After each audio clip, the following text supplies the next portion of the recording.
ঘন জঙ্গলের গভীরে দুপুরের নরম রোদ গাছের পাতার ফাঁক দিয়ে মাটিতে পড়ছে। পেট ভরে খেয়ে এক বিশাল সিংহ গাছের ছায়ায় নিশ্চিন্তে ঘুমিয়ে আছে। চারদিকে শান্ত পরিবেশ, শুধু পাখির মিষ্টি ডাক আর হালকা বাতাসের শো শো শব্দ। ঠিক সেই সময় এক ছোট্ট দুষ্টু ইঁদুর খেলতে খেলতে সেখানে এসে পড়ল। নিজের মনে দৌড়াতে দৌড়াতে সে বুঝতেই পারল না কখন সে সিংহের বিশাল শরীরের ওপর উঠে গেছে। চোখ মেলে সে গর্জে উঠল, রাগে তার চোখ লাল হয়ে উঠল।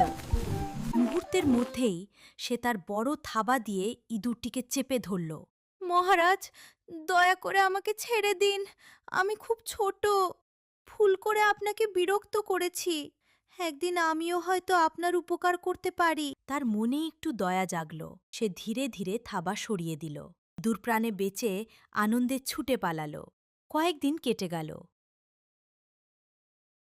একদিন সিংহ শিকারের খোঁজে বনের অন্য পাশে গেল, কিন্তু হঠাৎই সে শিকারীদের পাতানো শক্ত জালে আটকে পড়ল। যতই ছটফট করল ততই জালে জড়িয়ে গেল। ব্যথায় আর ভয়ে সে জোরে জোরে গর্জন করতে লাগল। তা সেই গর্জন শুনে বনের প্রাণীরা ভয়ে দৌড়ে পালাল, কিন্তু ছোট্ট সেই ইঁদুর শব্দটি চিনতে পারল। সে দেরি না করে ছুটে এলো।